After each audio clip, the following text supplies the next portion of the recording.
The contract crossed the table with someone else's name, occupying the work Amara Warren had spent 14 months building. Helena Price Vale rested one manicured hand beside the signature page and turned the packet toward the room as though unveiling a gift. For clarity, she said, Simone Claire Price will serve as Preservation Delivery Director for the Calder Row Community Archive Recovery Project. The title sat in bold type beneath Simone's name. Amara's own name appeared 3 lines lower. Historical Materials Consultant. For 1 second, nobody spoke. Then chairs shifted. Paper moved. A preservation vendor uncapped his pen. Across the long commission table, Simone straightened in her seat and gave the kind of restrained smile meant to suggest humility without surrendering any of the attention. Amara did not look at her father. Not yet. She looked at the document. The Calder Row Cultural Exchange Center's conference room held 11 witnesses besides the family. Marisol Grant, the city's chief cultural contracting officer. Keisha Monroe, who managed the archive. 2 project insurers. 3 preservation vendors. Representatives from the Neighborhood Association, and the center's legal and facility staff. Every one of them could see the responsibility schedule. Every one of them could see that Amara had been replaced. Helena continued in the same smooth tone. Amara's expertise remains valuable, of course. She'll support the historical materials work while Simone coordinates delivery and public accountability. Public accountability. Amara kept her hands still on the table. She had designed the emergency recovery sequence after a plumbing failure had sent water through 2 storage rooms at Calder Row. She had assessed the damaged paper collections, mapped the relocation routes, qualified the vendors, trained 8 paid local archive assistants, and built the chain of custody system for 18,400 community records, 612 oral history recordings, more than 3,000 photographs, church registers, union minutes, neighborhood maps, family collections people had trusted to Calder Row because the archive belonged to the community, not to the Vale family, and not to any donor who wanted his name carved above the entrance. The collection had 6 weeks before mold risk and scheduling delays could turn salvageable material into permanent loss. That was why she was there. Not for the title, not for her father's name, for the records. The vendor nearest Simone glanced at the new schedule. Should transport sequencing now go through Ms. Price? Yes, Helena said before Marisol could answer. All delivery questions should go directly to Simone. Simone folded her hands. I'm looking forward to bringing a more unified vision to the process. Keisha turned toward Amara. It was only a glance, but Amara read the alarm in it.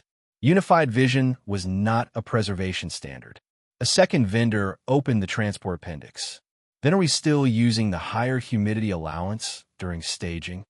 Simone looked down at the page. That was my understanding.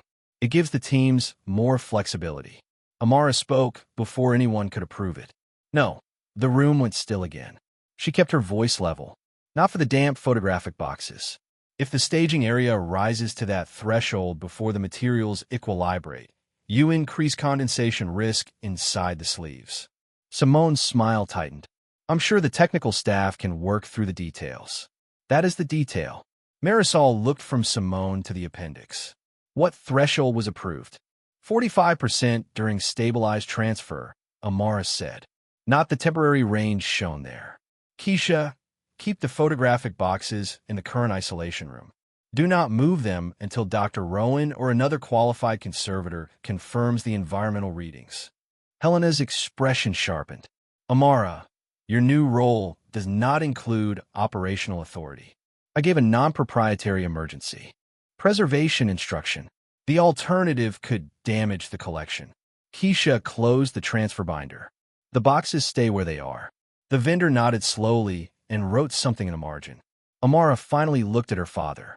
Gideon Marcus Vale sat 2 seats behind Helena, his silver-edged reading glasses folded beside his hand.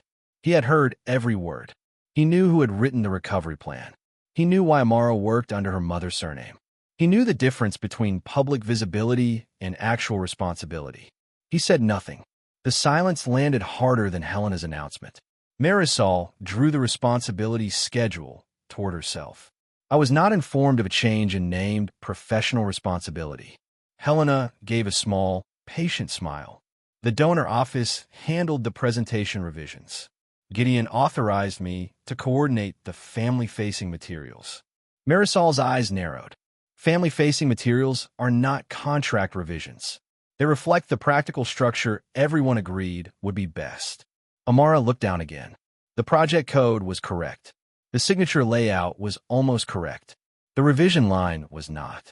The official schedule she had last reviewed was Revision 5B. Material changes required a new number generated through the commission registry, followed by written consent, qualification review, conflict disclosure, and notice to every approved vendor. The page in front of her said Revision 6C. There should not have been a 6C. She leaned slightly closer. At the bottom edge of the schedule, beneath the footer, sat a narrow gray watermark strip.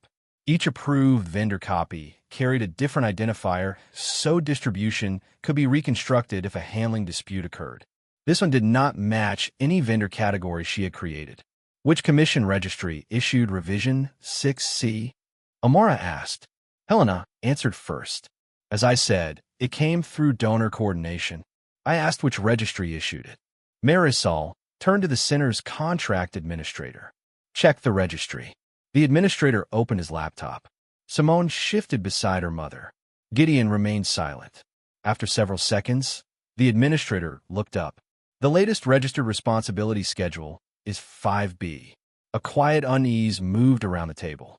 Helena tapped one finger against the packet. Then this is an administrative timing issue. We can correct the registry after the presentation. No, Marisol said. We cannot.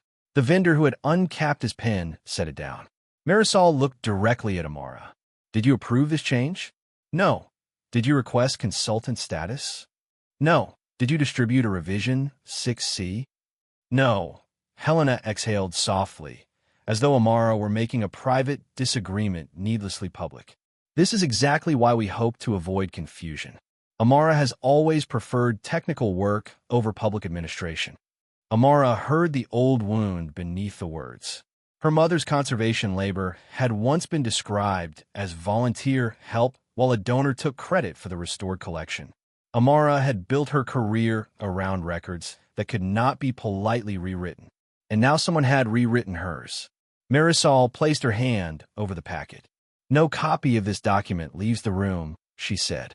Helena's face changed for the first time. Only slightly, but enough. Marisol continued. We will pause execution until we determine where this schedule originated. The archive cannot afford a delay, Helena said. Amara knew that better than anyone. 47 damp boxes were already waiting for freeze-drying. 8 trainees were scheduled to begin the next transfer phase. A stalled contract could cost days the collection did not have. Marisol turned to her. You have 2 options. We can treat this as a presentation error and pursue an informal correction. Or you can file a formal contract integrity challenge. What happens if I file? All versions and communications are preserved. Operational. Authority is suspended during review. Your work and qualifications will also be examined. My system access? Restricted. My final payment? Held. The transfer schedule? Paused except for approved emergency stabilization. Across the table, Keisha's face tightened. Helena said, nothing now. Amara looked at the fall schedule under Marisol's hand. Simone's name remained in bold type. Gideon's silence remained in the room. An informal correction could put Amara's name back by evening. It could also bury how it had been removed. Marisol glanced at the wall clock. The session closes at 11:30. If you want a formal challenge entered today, I need your decision before then. Amara had 17 minutes.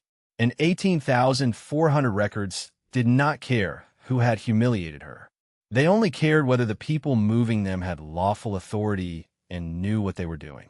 At 11:24, Amara signed the challenge. Marisol read each condition aloud before accepting it. All contract versions, distribution records, access logs, vendor acknowledgments, donor office communications, and related attachments will be preserved. I understand. Your operational access will remain suspended during review. I understand. Your qualifications, decisions, vendor recommendations, and project governance design will be examined as part of the same process. I understand. Any errors attributable to you will become part of the finding. Amara looked at the signature line. That was the part Helena had not expected. A private dispute could have kept the examination narrow. Who changed the page? Who embarrassed whom? Which family member should apologize? A formal integrity challenge opened everything, including Amara. She signed her professional name, Amara Warren. Marisol added the filing time, 11:24 a.m. The decision entered the institutional record. It cannot be quietly withdrawn later without leaving its own trail. Helena rose from her chair. You're putting the entire recovery at risk over a title. Amara capped the pen. No, I'm putting the contract under review because someone changed responsibility without authority. You could have handled this privately. That is how it reached the table. Simone gathered her papers. You're acting as if I stole something. Amara looked at the bold title beside Simone's name. Did you create the recovery plan? Simone's mouth tightened. Did you qualify the vendors? No answer. Did you train the archive staff? Helena stepped between them. This is not the place. It became the place when you put her name on the contract. Marisol ordered the packet sealed in a transparent evidence sleeve. The contract administrator photographed the table copy and assigned it a preservation number. Each witness was instructed to retain all related emails and documents. Amara watched the false schedule disappear into institutional custody. Her access disappeared almost as quickly. Before she reached the hallway, her phone vibrated with 3 notices. Project account changed to read-only. Payment status suspended. Professional liability review opened. A 4th message came from Keisha. The transport vendors are stopping after emergency stabilization. Trainees are asking whether they should go home. Amara closed her eyes for 1 second. Then she called. Keep everyone out of the isolation room except you and the approved facilities technician, she said. Log the environmental readings every 30 minutes. Do not move the 47 dam boxes until Celeste Rowan or another independent conservator authorizes it. You know they've locked you out. I'm not asking you to give me access. I know. Can the trainees stay on inventory preparation? Not unless someone approves the hours. Amara looked through the glass wall toward the conference room. Helena was speaking to Gideon. Simone stood beside them with the responsibility schedule's empty presentation folder under her arm. Document the canceled hours, Amara said. Every one of them. Keisha lowered her voice. People are already saying you shut the project down because your stepsister got the public title. Did you tell them why I filed? I told them a disputed contract cannot control the collection. That's enough. No, it isn't. Amara knew what Keisha meant. The archive did not exist as an abstract moral principle. It belonged to people who had already watched institutions lose their histories through neglect, flooding, redevelopment, and polite promises. Now another delay had arrived, wearing Amara's name. 6 weeks, Keisha said. That was our safe window. I know. We just lost today. I know. And if the equipment donor walks, I know. Keisha went quiet. Amara softened her voice. I'm staying with the review. I'll submit everything they request. But I will not enter the restricted work site, and I will not direct operations without authority. Even if they make the wrong call, I can give emergency safety information through the proper channel. I cannot become the hidden director while someone else carries the title. Keisha released a slow breath. Your mother would have hated this. My mother lived this. That evening, Amara sat at the narrow dining table in her duplex with her laptop, 3 archival storage boxes, and a mug of coffee she forgot to drink.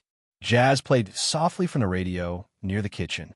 On the balcony, rosemary and mint shifted in the humid savanna air. Her old dehumidifier clicked twice, shuddered, and continued running. Napoleon, she muttered. She had named the machine months ago because it was loud, temperamental, and always occupying more space than it deserved. Normally the joke made her smile. Tonight it did not. She began building 2 separate evidence indexes. The first contained identity records, certified acknowledgement of parentage, amended birth record, historical child support agreement, school and insurance documents, and the old Cultural Center conflict disclosure that identified Gideon as a related donor. Those records could prove Helena's description of her as an unrelated outside consultant was false. They could not prove Amara deserved the professional role. The second index contained work: original emergency recovery plan, collection condition surveys, vendor qualification matrix, humidity specifications, handling route simulations, trainee curriculum, meeting minutes, repository history, transfer logs, and copies of Revision 5B. That record could prove authorship and performance. It could not prove who Amara's father was. She kept the folders separate. A knock sounded. Her Aunt Loretta entered carrying 2 containers of food and the expression of a woman who had already decided she was staying. "You ate?" Loretta asked. "I had coffee." That was not the question. Loretta put rice, greens, and baked fish on counter. She had Elise Warren's eyes and none of Elise's patience for professional self-destruction. "I heard what happened," she said. "From whom?" 3 people who each claimed they were not gossiping. Amara returned to the laptop. "Then you heard 3 different versions." "I heard enough to know you're building a fortress out of documents." "I'm building an evidence index." "You always rename the fortress." Amara stopped typing. Loretta sat across from her. "What are you afraid happens if someone helps you carry this?" "That they decide the truth depends on who defended me." "And what happens if nobody can act because you kept every important key in your own pocket?" Amara looked down at the project systems list. She had designed tight approval controls because the archive contained private family records, sensitive oral histories, and collections donated under precise consent terms. Every high-risk decision came through her account. It had protected the material. It had also meant that when her authority vanished, too much of the system stopped with her. Her phone chimed with a secure message from HEIRESS. "Provide full repository access and all vendor communications by 9 a.m. Confirm whether any project approval requires your account as sole signatory." Amara read the last sentence twice. Loretta watched her face. "There it is." "What?" "The part your records may prove about you." Amara opened the governance map. 7 critical approvals required her authorization. 2 had no fully empowered backup. She had documented everything.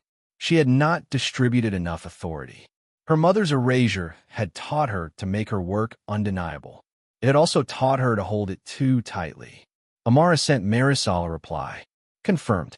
I will identify all sole signatory dependencies and submit a corrective continuity proposal." Then she opened the scanned copy of the public. Schedule: Revision 6C. Correct project code. Invalid registry sequence. Unknown watermark. She enlarged the footer until the gray strip filled the screen. Every legitimate vendor watermark began with a letter identifying its function: transport, stabilization, imaging, storage. This one began with P. There was no approved vendor category beginning with P, but there was a presentation template used by the veiled donor office. Amara stared at the strip. It did not prove Helena had created the schedule.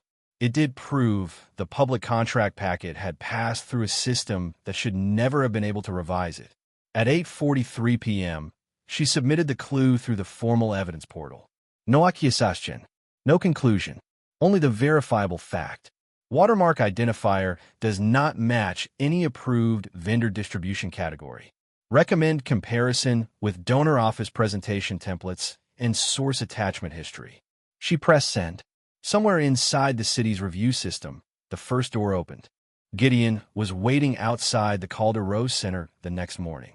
He stood beside a black sedan with no driver visible, his jacket folded over one arm.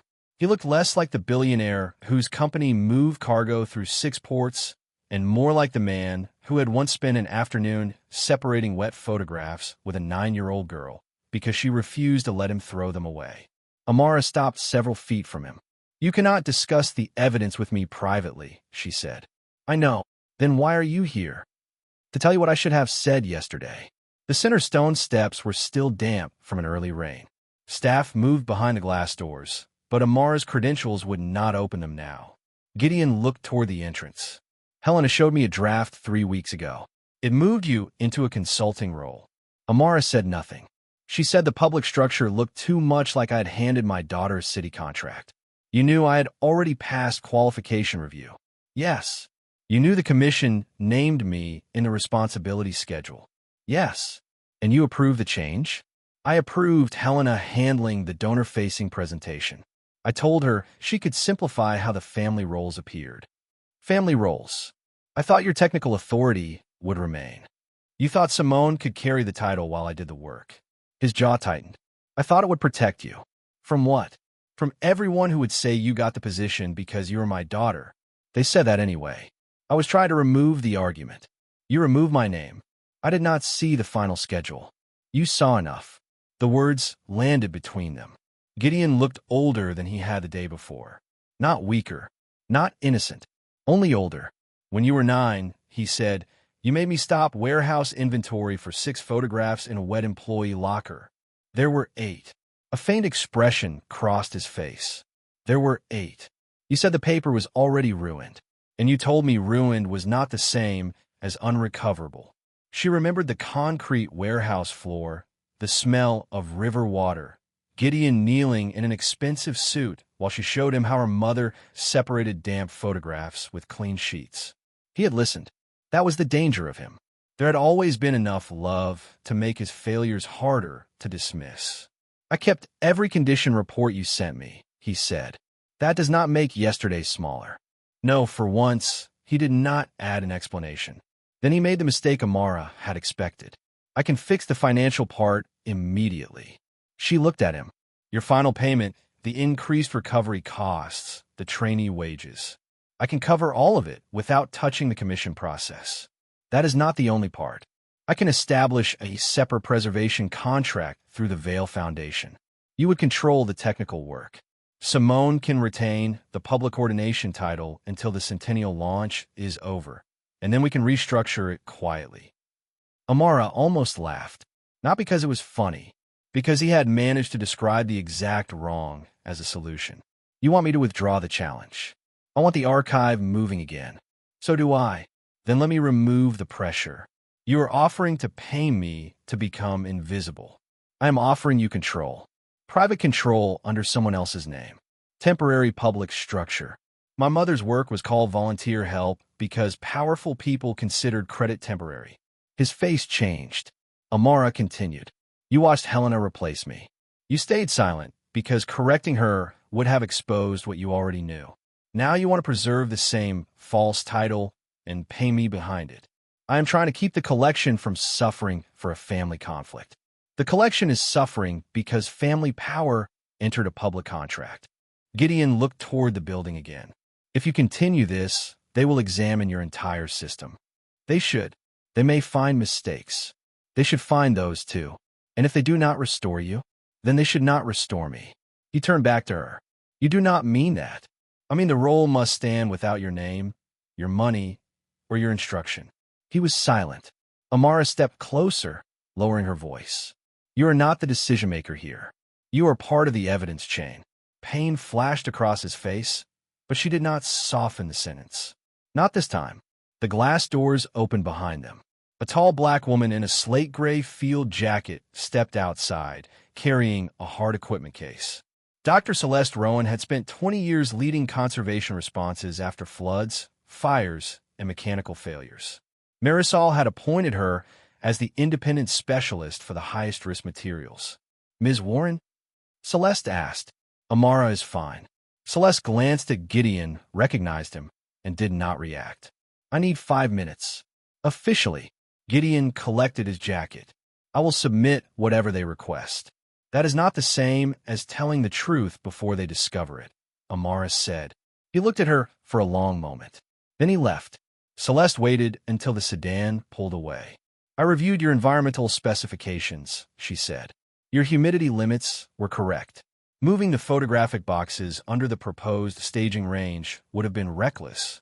Amara absorbed the confirmation without satisfaction. Are they stable? For now. Your sequence bought them time. Then the project can continue. Parts of it. Celeste set the equipment case on the stone bench. You are not the only conservator capable of completing this recovery. I know. Good. Because indispensable people create fragile systems. Amara heard the warning before Celeste opened the folder.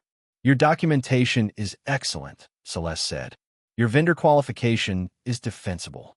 Your transfer sequence is strong. But 7 critical approvals route through your account. 2 have no fully authorized backup. I submitted that last night. I saw it. I built the controls because of the consent restrictions. And you built them too narrowly. Amara looked through the glass at the archive staff moving inside without her. Yes. Celeste studied her. Most people argue at this point. I filed for review. That does not mean you expected to dislike the result. Amara almost replied, then stopped. Celeste was right. Amara had believed the institution would examine her records and find them complete. She had not fully considered that completeness and resilience were different things. How much did the centralized approvals contribute to the delay? Amara asked. Not to the contract alteration. That belongs to whoever altered it. But your structure turned your suspension into an operational choke point. The distinction mattered. Fault was not a single container. Helena could be responsible for the fall schedule. Gideon could be responsible for enabling it. Amara could still be responsible for a system that depended too heavily on her remaining in place. What would you change? Celeste asked. Dual emergency authority, Amara said immediately. Separate technical and chain of custody approvals. Keisha should hold co-signing power. High-risk material decisions should require an independent specialist when the director is unavailable. Keep going. Authenticated revision controls outside any donor-facing system. A continuity officer trained on the consent restrictions. No sole signatory dependency for routine transfers. Celeste nodded. Write it. I already started. For the first time that morning, Celeste smiled. Then she opened the official review folder. The commission found 3 valid revision 5B copies from vendors, she said. Each has the correct vendor. Watermark and the public 6C. The watermark matches a presentation family template, not an approved contract distribution. Amara kept her expression still. Does it identify who created it? No, Celeste said. It identifies a path, not a person, exactly as it should. A clue is not a verdict. Celeste continued. The examiner is requesting donor office template records, source attachments, and upload logs. They are also reviewing your repository history. Good. You may not feel that way when they finish. I did not file to feel good. Celeste closed the folder. Why did you file? Amara looked through the doors toward the collection she could no longer enter. Because putting my name back privately would not prove who had the authority to remove it. And if the truth cost you the role? Amara thought of 47 damp boxes, 8 trainees without hours, her mother's work renamed by people with louder titles, and the false contract sealed under an institutional evidence number. Then the truth still has to be recorded. Celeste lifted the equipment case. Inside the center, Keisha waited beside the isolation room log. Amara remained outside. For now, that was the rule. But the project was moving again, and the fall schedule had begun to leave a trail. By noon, Helena had begun building a version of events designed to survive without the truth. Amara learned about it from Keisha, who called from the archives records office while Amara sat in her parked utility vehicle across the street, unable to enter the building but unwilling to leave the project behind. She told the donor committee you asked to step back from public administration, Keisha said. She said Simone was always supposed to coordinate delivery. Amara watched 2 trainees carry empty, acid-free boxes toward side entrance. Their shifts had been cut, but they had returned to help organize supplies without clocking in. They should not be working without approved hours, Amara said. I told them that. And they said the archive still needs hands. Amara closed her eyes briefly. Work without permission was still work, and unpaid loyalty was exactly the kind of thing powerful people later rename volunteer help. Send them home, she said. Document the hours they were asked to lose. Do not let anyone turn their concern into free labor. They're going to hate that. They can hate me while getting paid later. Keisha was quiet for a moment. Helena is also telling people the review is proof you made the whole system too personal. Part of it was too centralized. That is not the same thing. No, but the commission has to be allowed to say both. Amara ended the call and looked at the evidence portal on her laptop. The identity folder had received its first authenticated response. A state records custodian had confirmed the certified acknowledgement of parentage filed at her birth and the amended record carrying both Vale and Warren. The old Cultural Center conflict disclosure also listed Gideon Marcus Vale as a related donor. Those documents proved Helena's description of Amara as an unrelated outside consultant was false. They did not prove Amara deserved to direct the recovery. She moved the confirmation into the identity index and left the role index untouched. 10 minutes later, Marisol sent notice that 3 vendors had submitted contract copies. 2 carried valid revision 5B watermarks.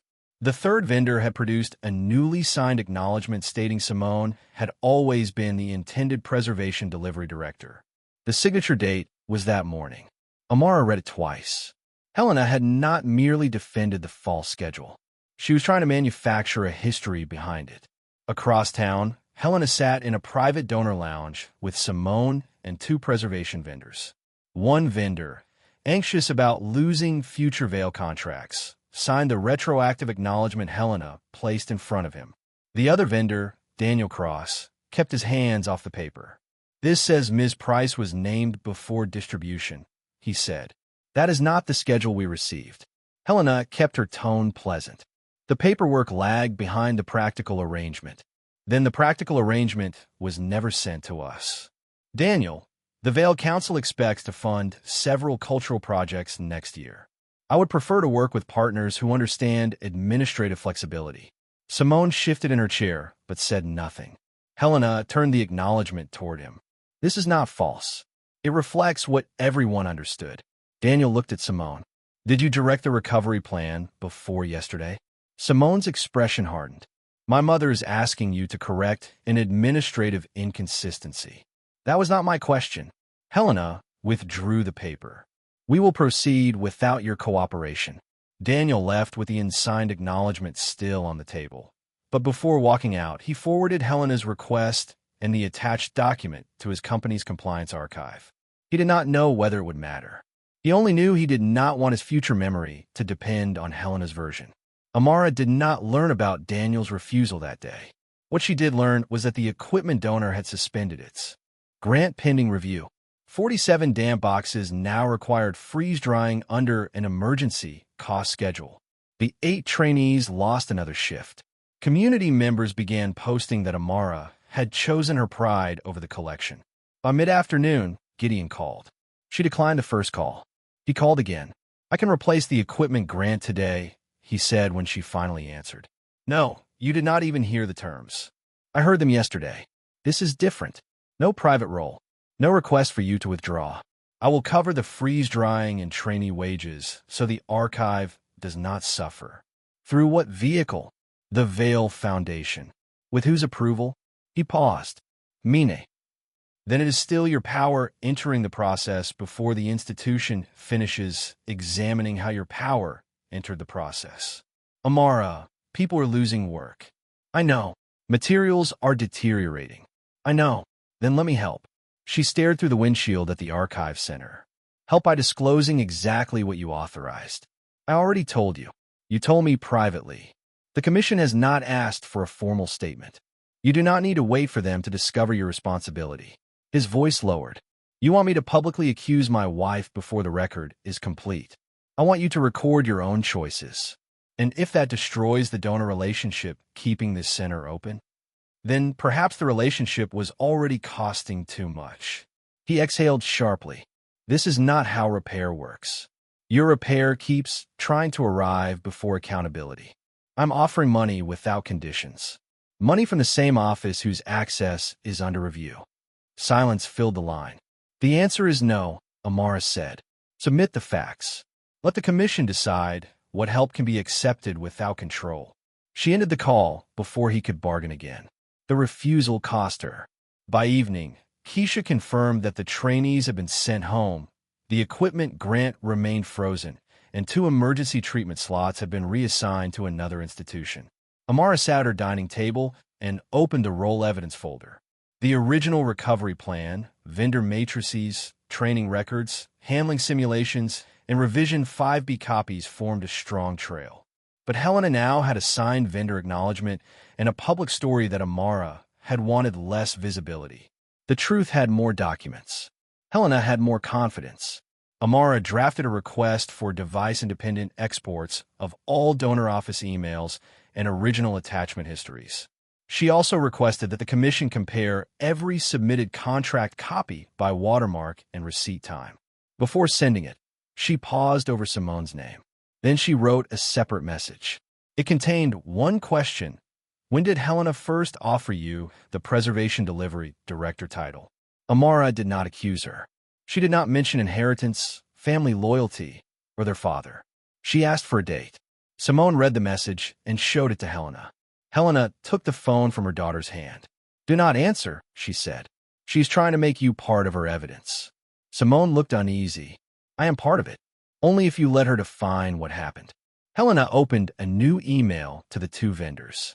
This time, she did not ask for cooperation. She instructed them to acknowledge Simone's role before the commission's next review session and reminded them that the Vale Arts Legacy Council would soon select partners for 3 new projects. It was her second active choice, more deliberate than the first. She was no longer merely defending a false document. She was attempting to make other people's records conform to it. Amara pressed send on the metadata request. The commission now had separate tracks in motion. Identity records proving who she was, role records proving what she had done, and a growing set of contradictions around how Simone's name had entered. The contract. None of those tracks had yet reached the same person. That was what Helena was counting on. The midpoint arrived without applause in a windowless review room where Dr. Celeste Rowan read numbers from a plane report. Amara attended by secure video from a municipal interview office because her access to Calder Row remained suspended. Marisol sat at the head of the commission table. Keisha appeared from the archive. A digital record examiner named Thomas Reed occupied the far end with 3 monitors and no visible interest in family motion. Celeste began with the recovery metrics. Under the sequence developed by Amara Warren, 11,920 records were transferred before suspension. She turned a page. There were 0 chain of custody breaks. Marisol asked, "Environmental compliance?" Above 98% across logged transfer periods. Training results? All 8 paid archive assistants passed handling assessments before their hours were suspended. Amara kept her face still. The numbers did not restore her authority. They did establish that the work had existed before Helena renamed it. Celeste continued. The higher staging humidity proposed during the contract session would have increased condensation risk in the damp photographic boxes. Ms. Warren's intervention was technically correct and likely prevented additional damage. Keisha lowered her eyes, relief passing across her face. Simone, attending with Helena from another room, said nothing. Thomas Reed brought up the document map. We authenticated 3 valid revision 5B copies. Each was received before the public session. Each carries a unique approved vendor watermark. He displayed the gray strips side by side. The public revision 6C does not appear in the commission registry. Helena's counsel leaned forward. An administrative omission does not prove misconduct. Correct, Thomas said. It proves the document did not originate through the required process. He enlarged the 6C watermark. This pattern matches a donor office presentation template family. Marisol asked, "Does that identify who created it?" No, it identifies the system path, not the individual. Amara watched Helena's expression remain composed. The clue had matured, but not enough to name her. Thomas continued. The valid 5B copies established that Amara Warren was the named Preservation Delivery Director at the time of authorized vendor distribution. The 6C packet appeared later. How much later? Marisol asked. We are still reconstructing the upload history. Helena spoke for the first time. Amara had repeatedly expressed discomfort with public-facing administration. The later schedule reflected an agreed operational adjustment. Where's her written consent? Marisol asked. In the communications we submitted. Thomas glanced at one screen. You submitted an exported email chain, not source records. It accurately reflects the exchange. That remains to be verified. Marisol shifted to the identity track. A state custodian had authenticated Amara's acknowledgement record. The family disclosure ledger had also been verified. For clarity, Marisol said, these records establish that Amara Elise Vale Warren is Gideon Vale's legally acknowledged direct daughter and that her use of Warren professionally predates this project. Helena's jaw tightened. Amara did not move. Marisol continued, this identity finding does not determine the professional appointment. Agreed, Amara said. Helena looked almost surprised. Perhaps she had expected Amara to use the lineage finding as a weapon. Instead, Amara left it where it belonged. The role evidence stood on different ground. Authored recovery plans, authenticated revisions, transfer logs, training outcomes, and independent technical review. Thomas displayed repository history showing Amara's authorship over 14 months. Celeste confirmed that the work met professional standards. Then she opened a second report. There's also a governance weakness. Amara already knew what was coming. 7. Critical approvals were routed through Ms. Warren's project account. 2 had no fully authorized backup. Her suspension therefore created a preventable operational choke point. Helena seized the opening, which confirms that Amara designed a system dependent on her personal control. It confirms a continuity flaw, Celeste said. It does not explain or excuse an unauthorized contract alteration, but it means she should not be restored. That is a separate decision. Marisol looked toward Amara's screen. Do you dispute the continuity finding? No. Do you accept responsibility for it? Yes. Helena's face changed again, less from victory than frustration. Amara's refusal to deny her own mistake made it harder to reduce the review to wounded pride. Marisol summarized the midpoint findings. Amara's identity was authenticated. Her authorship was authenticated. Her measurable performance was strong. Revision 6C was procedurally invalid. Donor office presentation infrastructure had been used somewhere in its creation or distribution. The complete alteration sequence remained unresolved. No one would be restored yet. Pending further findings, Marisol said, all prior leadership designations remain suspended. Keisha looked toward Amara's screen. Even hers, especially hers. The commission will not correct donor interference by issuing an unreviewed restoration. Amara nodded once. It was the right decision. It still hurt. Helena requested permission to submit a formal institutional declaration by 4 that afternoon. Marisol granted it with conditions. You may withdraw the disputed schedule, identify its source, preserve all communications, and accept neutral correction. If you instead submit a declaration defending the schedule, every factual claim will be subject to verification. Helena did not hesitate. We will submit the declaration. The rational path remained open. She could admit the schedule was unauthorized, protect Simone from a larger finding, reduce the project delay, and preserve some donor relationship. But she had already promised donors that Simone would lead the Centennial Recovery launch.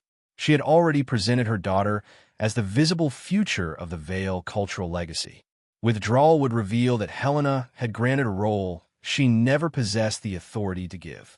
At 3:42 p.m., Helena submitted a sworn declaration stating that Amara had voluntarily requested consultant status. Simone's appointment had been understood before vendor distribution, and no donor pressure had been used. Attached was the selective email chain.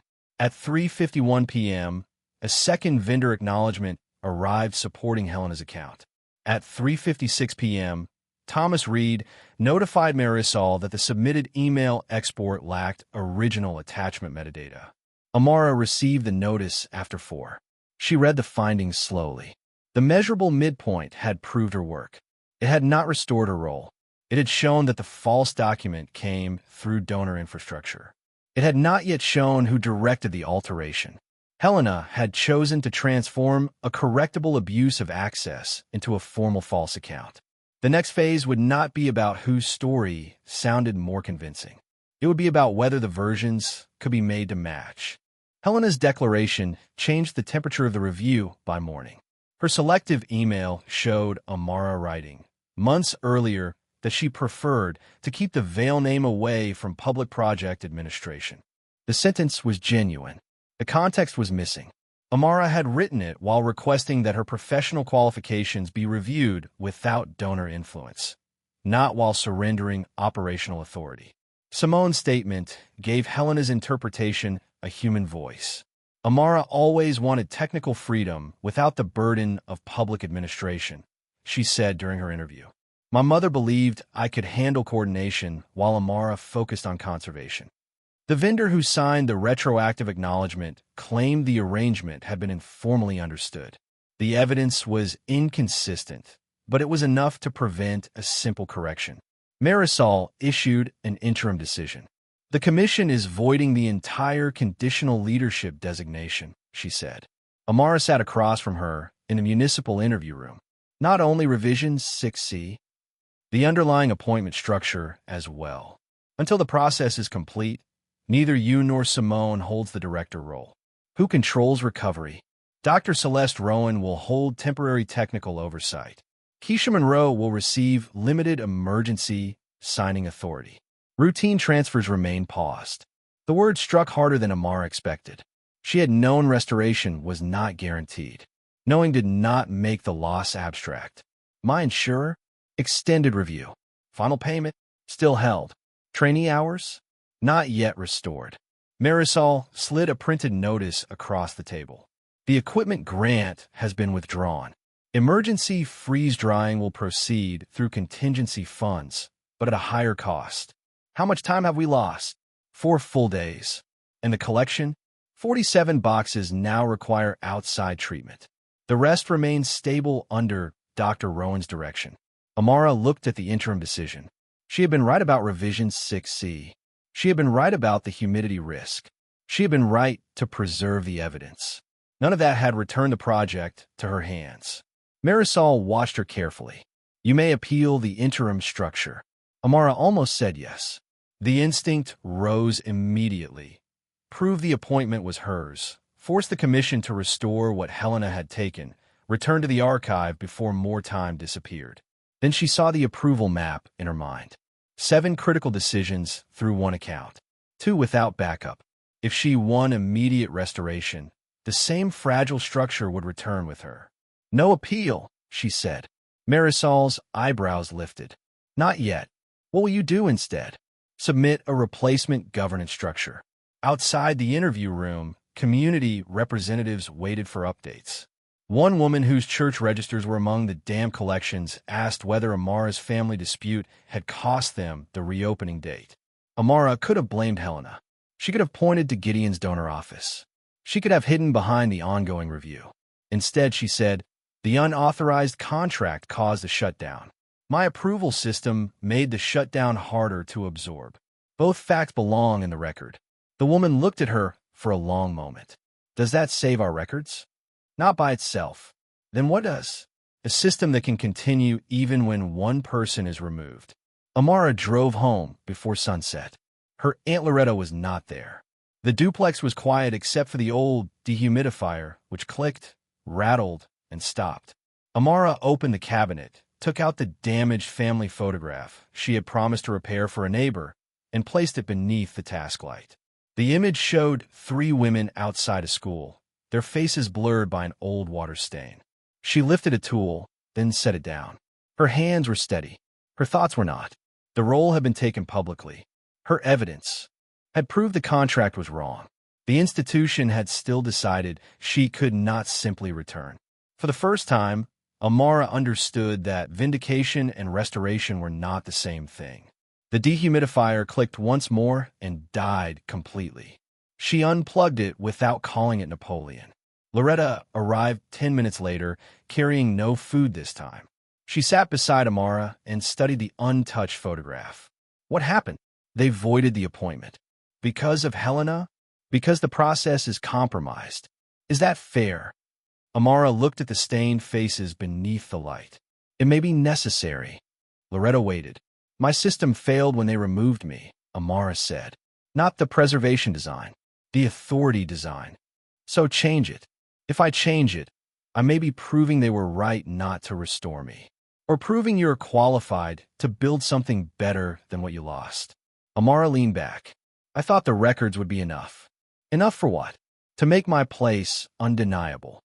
Loretta touched the edge of the photograph. A record can prove what happened. It cannot decide what you build after. That night, Amara changed strategy.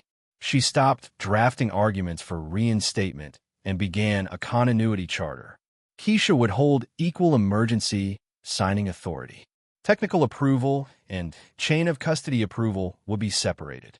Dr. Celeste Rowan or another independent specialist would oversee high-risk materials when the director was unavailable. Routine transfers would never again depend on one account. Donor offices would have no access to contract revision systems. Community ownership and consent restrictions would be locked into the governance structure. The 8 trainee positions would be restored before any leadership title was accepted. At 11:18 p.m., Amara submitted the draft to Marisol. Then she returned to Helena's email export. One line referred to an attachment that did not appear in the submitted chain. The quoted file name also did not match Revision 6C. Helena had shown the commission a conversation without showing the file that conversation originally carried. Amara did not search privately or contact donor office staff. She filed a formal request for source account preservation, device-independent exports, attachment histories, and upload logs. She also sent Simone one final message through the approved interview channel.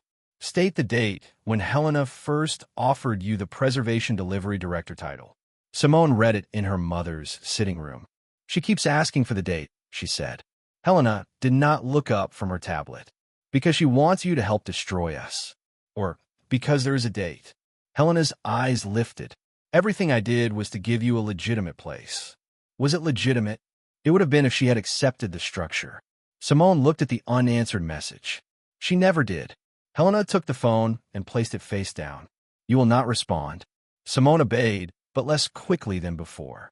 Across the city, Thomas Reed received authorization to preserve the source accounts. The missing attachment history had not yet been recovered. The upload logs had not yet been matched. Helena's declaration still stood beside a signed vendor acknowledgement. Amara's role remained void. The archive remained under temporary control. She had changed her goal from getting her position back to building a structure worthy of holding it. Whether the institution would ever offer her the role again was no longer something she could command. By 9 the next morning, Thomas Reed had what Helena had refused to provide voluntarily. Source account exports, original attachment histories, donor office upload logs, and the complete version trail for every responsibility schedule sent during the week before the contract session. The review reconvened without Gideon, Helena, Simone, or Amara in the same room. Each witness attended separately. Marisol Grant sat with Thomas, Dr. Celeste Rowan, a community archive representative, and the Commission's Procurement Integrity Council. Amara watched from the municipal interview office, her continuity charter closed on the table beside her. Thomas began with Helena's email export. The submitted chain contains a genuine sentence from Ms. Warren stating that she preferred to keep the Vail name away from public project administration.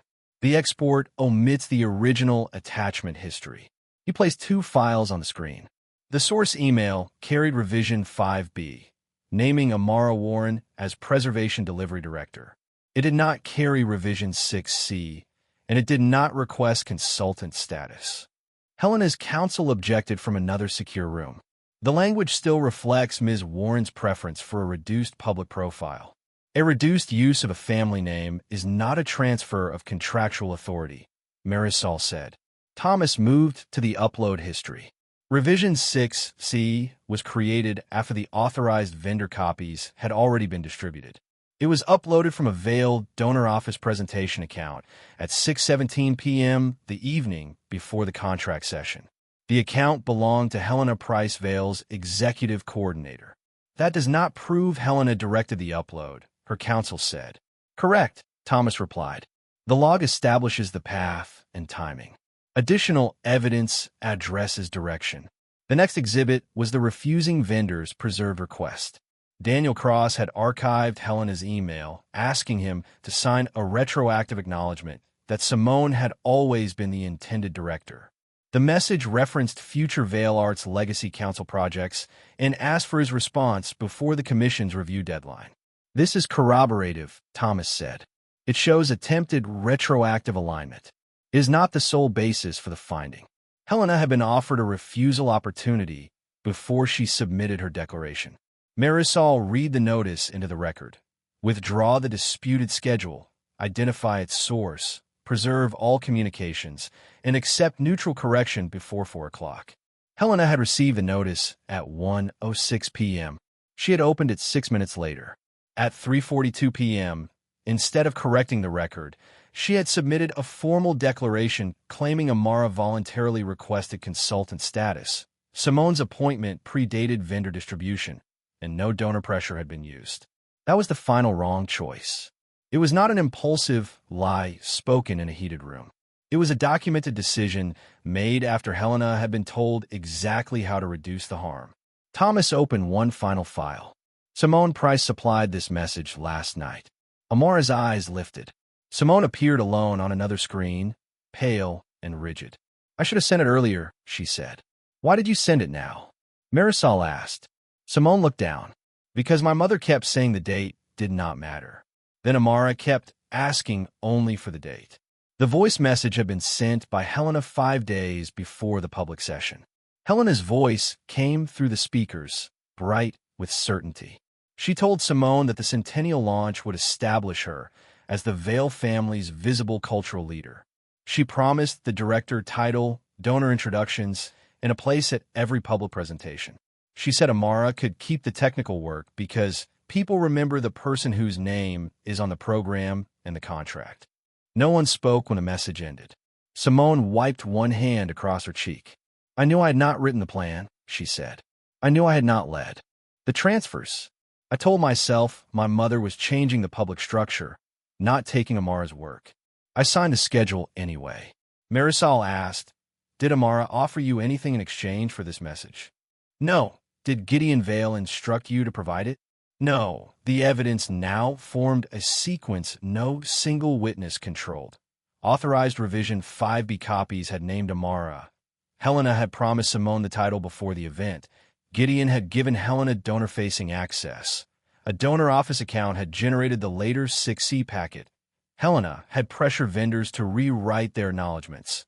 And after receiving a formal correction opportunity, she had submitted a declaration contradicted by source records. Still, Marisol did not declare a result. She turned to Gideon's empty screen. "Mr. Vail has not yet filed his formal statement." Amara felt the old temptation to predict him. Gideon would offer money. Gideon would describe silence as restraint. Gideon would wait until the evidence made truth less expensive than denial. At 2:14 p.m., his signed disclosure entered the portal. He admitted that Helena had shown him a proposal reducing Amara's public role. He admitted authorizing Helena to coordinate donor-facing presentation materials. He admitted that he did not inspect the final schedule, although he knew a role reduction was being considered. He admitted remaining silent when Simone was announced because objecting would have revealed his prior knowledge. He also recorded the private offers he had made afterward, replacing Amara's lost payment, creating a separate Vail contract, allowing Simone to retain the visible title, and funding emergency costs before the donor interference review was complete. He did not ask the commission to restore Amara. He did not describe himself as deceived. His final sentence read, "My choices gave apparent authority to an interference I had the power and duty to stop." Amara read it twice. It was not forgiveness.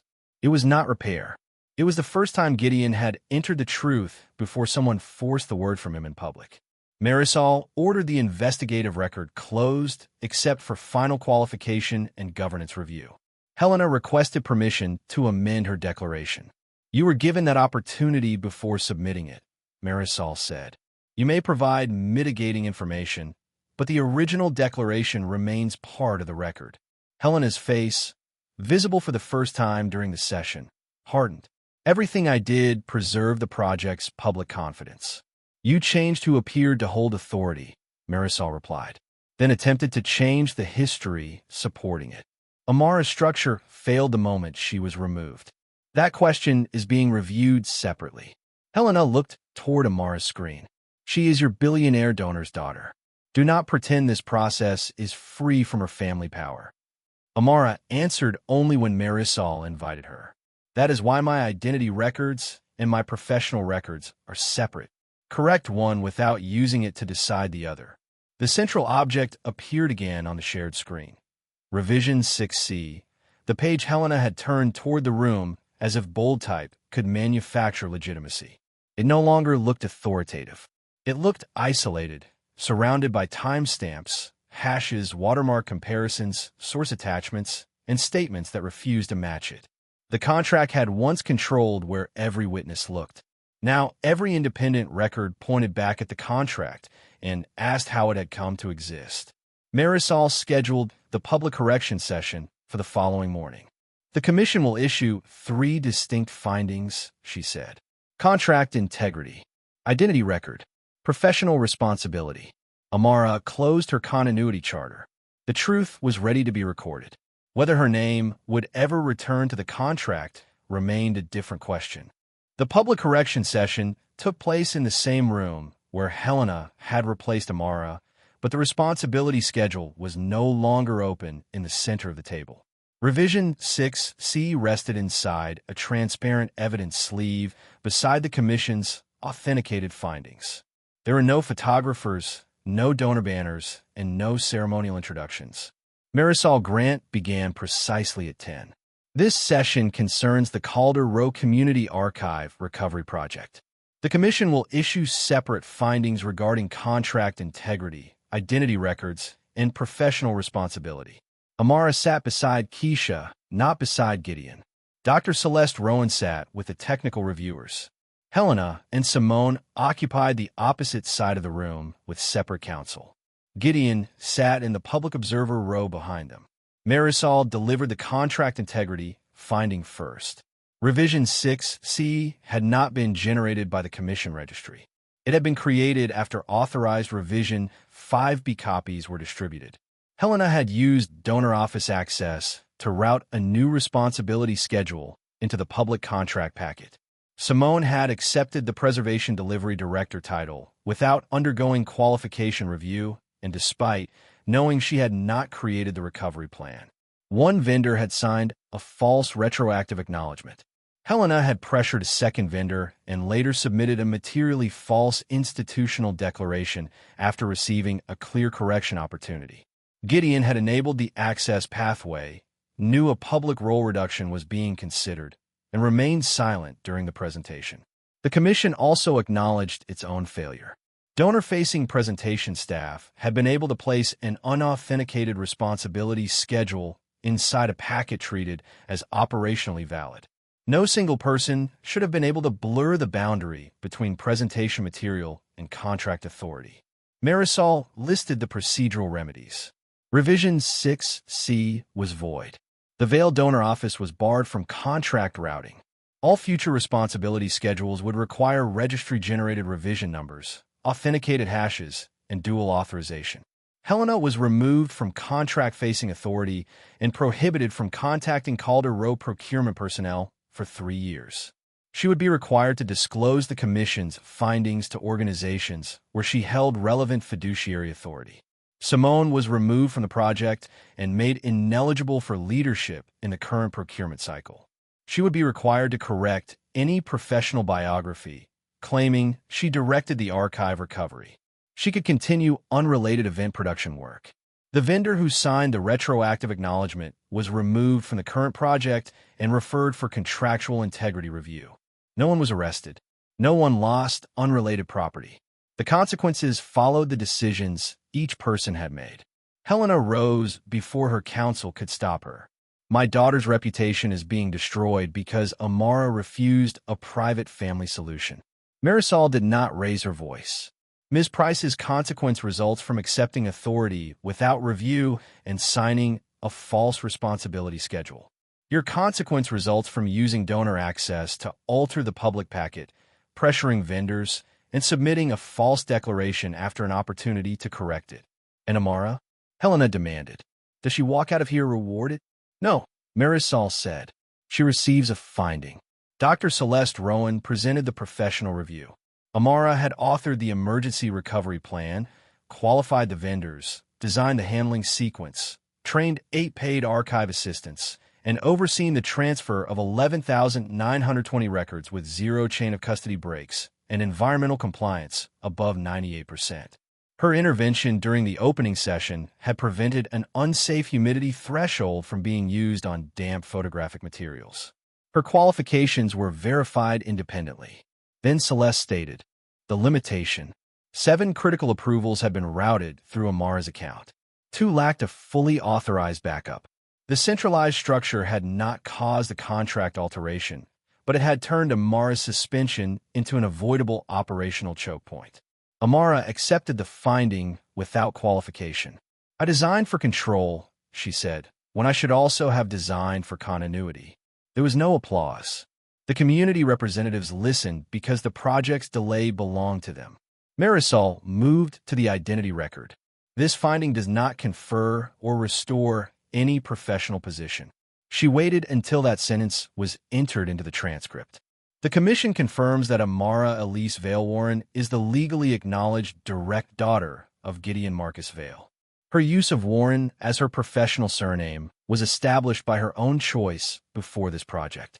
The public description of her as an unrelated outside consultant was false.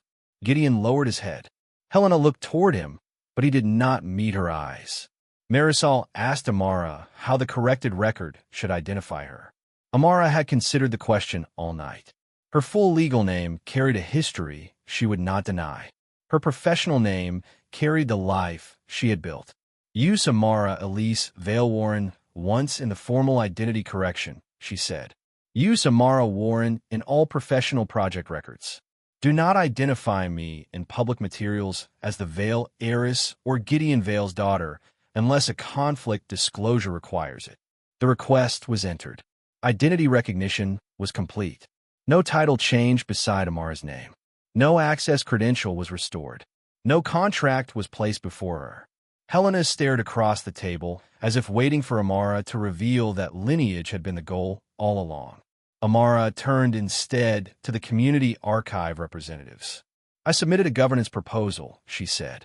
It protects collection ownership, separates technical approval from chain of custody approval, gives Keisha equal emergency signing authority, requires independent oversight for high-risk materials, restores the 8 trainee positions, and blocks donor offices from all revision systems. Keisha looked at her. Equal authority? When the director is unavailable, you should not have to ask permission from someone outside the archive to protect its records. Amara had spent years believing that holding every key prevented other people from locking her out. The contract incident had proved the opposite. A system built around one person could be captured by removing one person. She no longer wanted her name returned to the same fragile structure. Marisol accepted the charter for final professional review. Temporary technical control remains with Dr. Rowan until the panel issues its appointment decision. Amara nodded. The commission then addressed Gideon's institutional position. His disclosure had arrived before final findings, but after the evidence process was underway. It was treated as cooperation, not exoneration. The commission referred his donor office authorization for ethics review and announced that his observer access would remain suspended pending his own formal actions. Gideon requested permission to speak. Marisol allowed one statement. He stood in the public row. I believed I could protect my daughter from accusations of favoritism by making her work less visible, he said. That belief allowed me to accept her erasure as an administrative compromise. When the harm became public, I tried to repair it with money and private influence. Those choices were mine. He did not ask Amara to look at him. He did not tell the commission what role she deserved. I will submit the withdrawal of every Vale benefit connected to this process before the final appointment session. Then he sat down. The public correction ended without celebration. Revision 6C remained in its transparent sleeve. At the opening session, the page had transformed Amara from director to consultant because the room treated its type as authority. Now the same page had become proof of why authority required a traceable process. As people began to leave, Simone approached Amara, but stopped several feet away. I sent the message, she said. I know.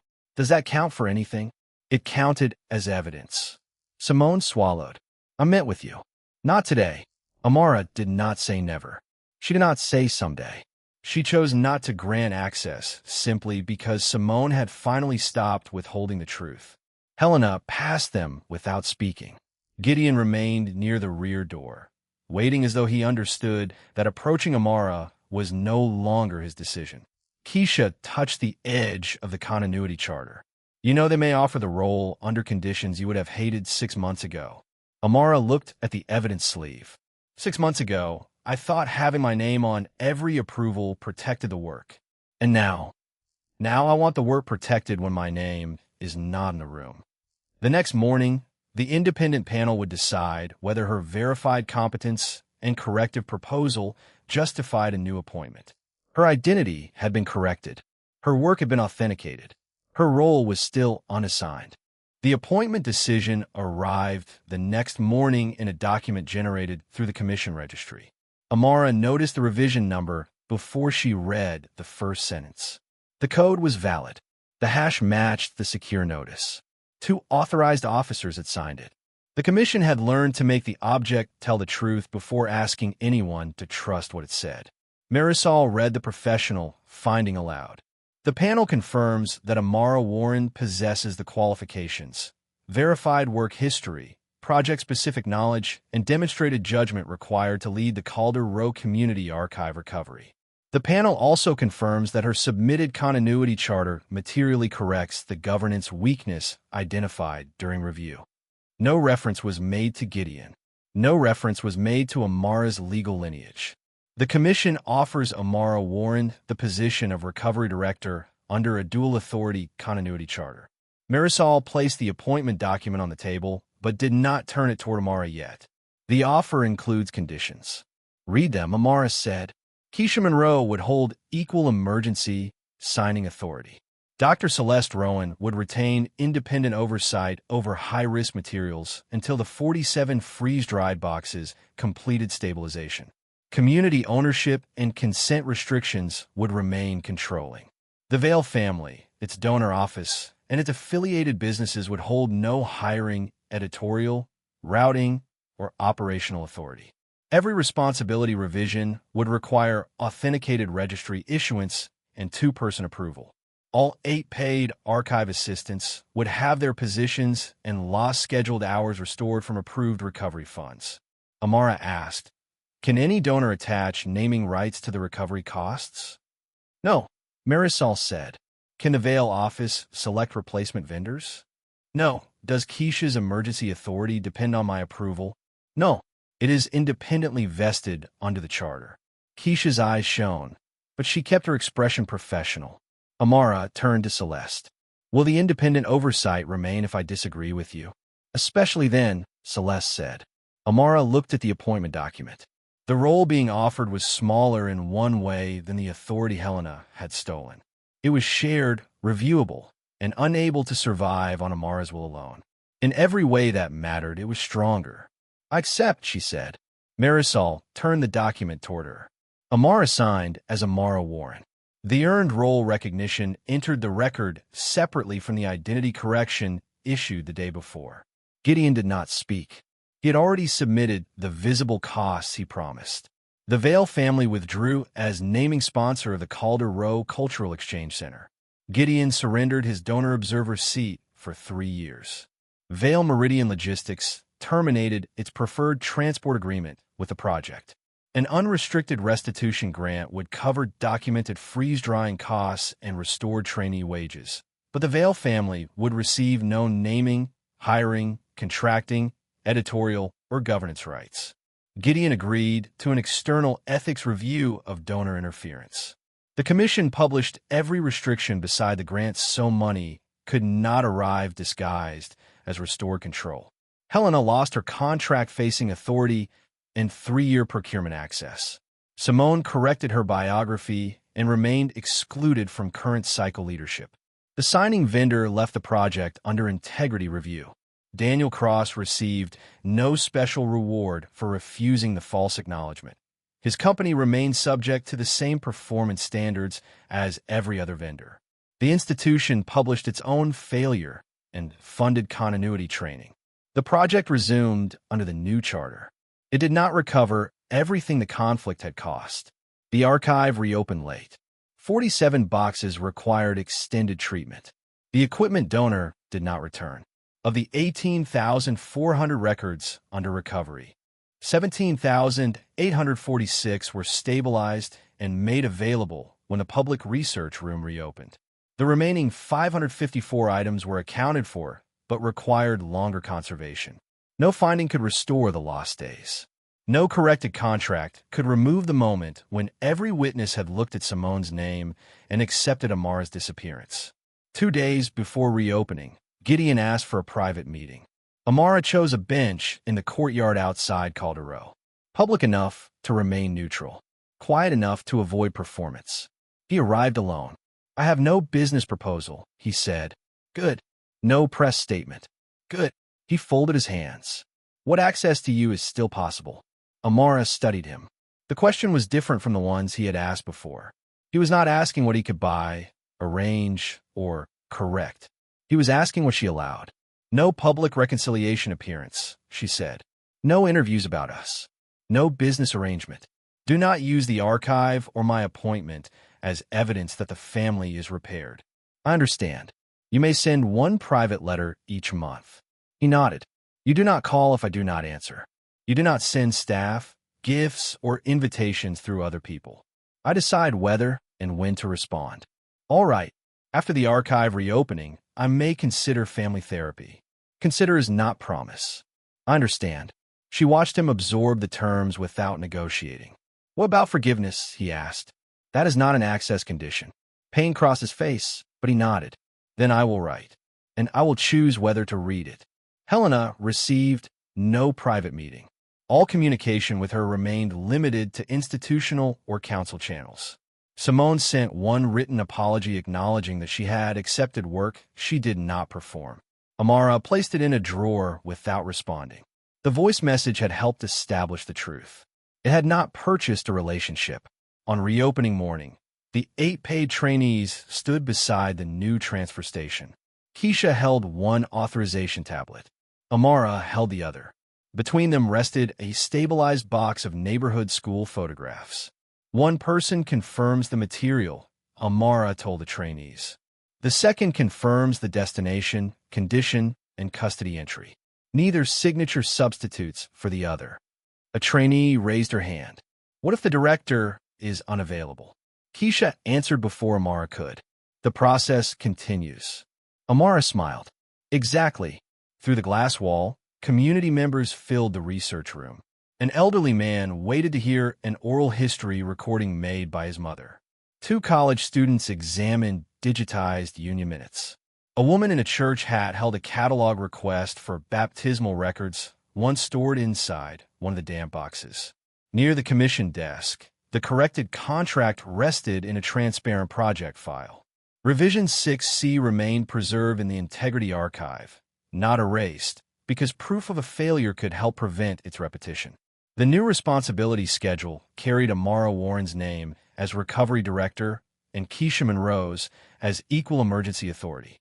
The brass archival key pendant from Amara's mother rested against her cream blouse. It had no barcode, no signature power, and no place in the evidence chain. It belonged to her because she chose to wear it. Gideon did not attend the reopening. Helena's name appeared nowhere. Simone watched no ceremony because there was no ceremony designed for them. The archive reopened for the people whose histories it held. Keisha signed the first transfer confirmation. Amara reviewed the condition entry and added her own authorization. At the beginning, a false contract had forced every witness to look at the name Helena, placed in bold type. Now, the contract no longer asked anyone to trust a name by itself.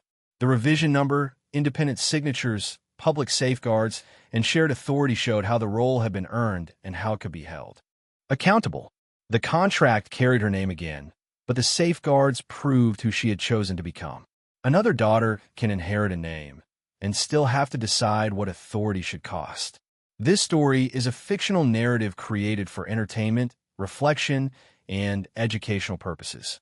Any resemblance to real people, places, or events is purely coincidental.